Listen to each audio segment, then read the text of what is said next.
Ayan guys, ako po ngayon ay magluluto ng chicken with vegetables. Ayan, ito na yung aking isang buong manok na hiwa at na hugasan ko na siya. Ayan, ito naman yung aking mga gulay na isasahog. May kusa, kamatis, talong, sibuyas, at cauliflower. Ayan, bawang. At saka lalagyan ko siya ng isang sachet na Maggi. Lagyan ko siya ng... Yan, bago ko siya lagyan, imamarinate ko muna siya sa mga... Kisbara powder. Sangkap. Yan, yung Kisbara ibang powder, spices. Black pepper. Ayan. Chili powder.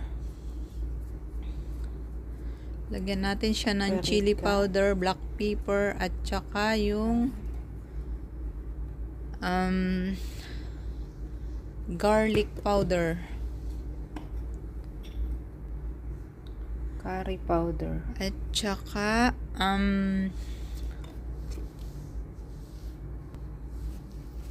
Lagyan ko rin siya ng asin.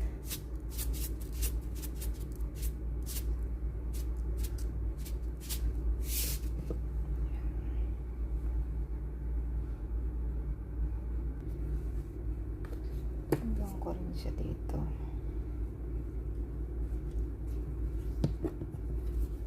ayan, lalagyan ko rin siya ng tig-kunting ingredients, asin, chili powder. Kung ano yung inilagay ko sa chicken, yun din ang ilalagay ko sa vegetable. Tig-kunti lang guys, para lang medyo magkamayroon din ng lasa. Kahit may lasa na yung chicken niya, imimix ko pa rin siya. Yan, lalagyan ko rin siya ng buong bawang. Yung bawang na tinanggalan ng balat. Yun, saka yan, nilagyan ko rin ng siya ng bawang na dinikdik. Ayan, para mabango yung ating minarinate na chicken. Yan, meron po siyang yan, lalagay ko na itong powder para sa chicken. Imamarinate ko pa siya ng mga 30 minutes bago ilagay ang gulay at para mailagay sa oven. Ayan, madali lang guys gawin kasi pag natimplahan mo na, imamarinate lang siya at least half hour. Yun. Pwede nang i-mix yung mga vegetable na ilalagay ko. Tapos, ayun, pwede nang ilagay sa oven.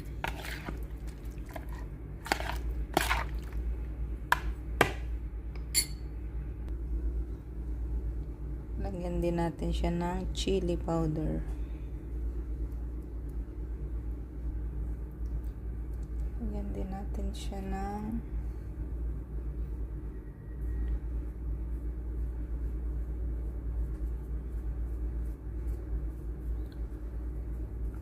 kurkum.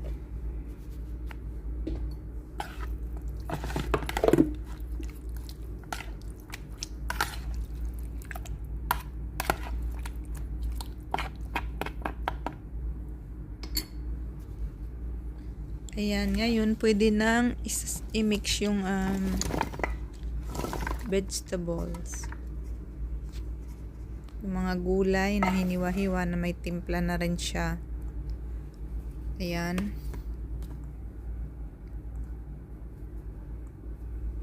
Lagyan ko lang siya ng kurkum. Kasi ang gusto nila yung medyo ma-yellow yung color ng chicken. Yan ang uso sa Arabic food, Arabic dish. Kulay yellow. Ilang pong mga isinahog kong gulay dito ay patatas, talong, sili, silibel, carrots, at saka cauliflower. Ayan. Yung aking mga dinagdag para sa chicken. Ito rin siya ng oil. 2 spoon olive oil. 3 spoon.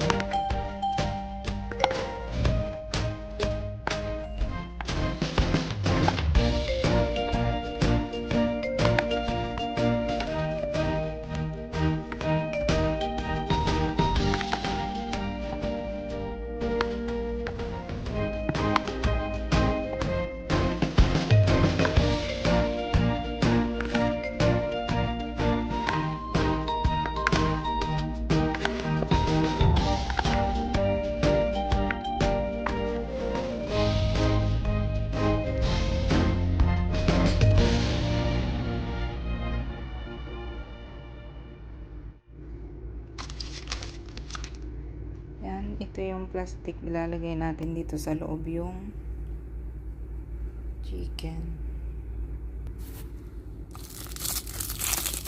Ayan guys, ito yung plastic na paglalagyan ko ng chicken. Tapos itong red na to, ito yung ipapanglock ko sa plastic. Ayan, ay sisilip ko siya dito sa plastic.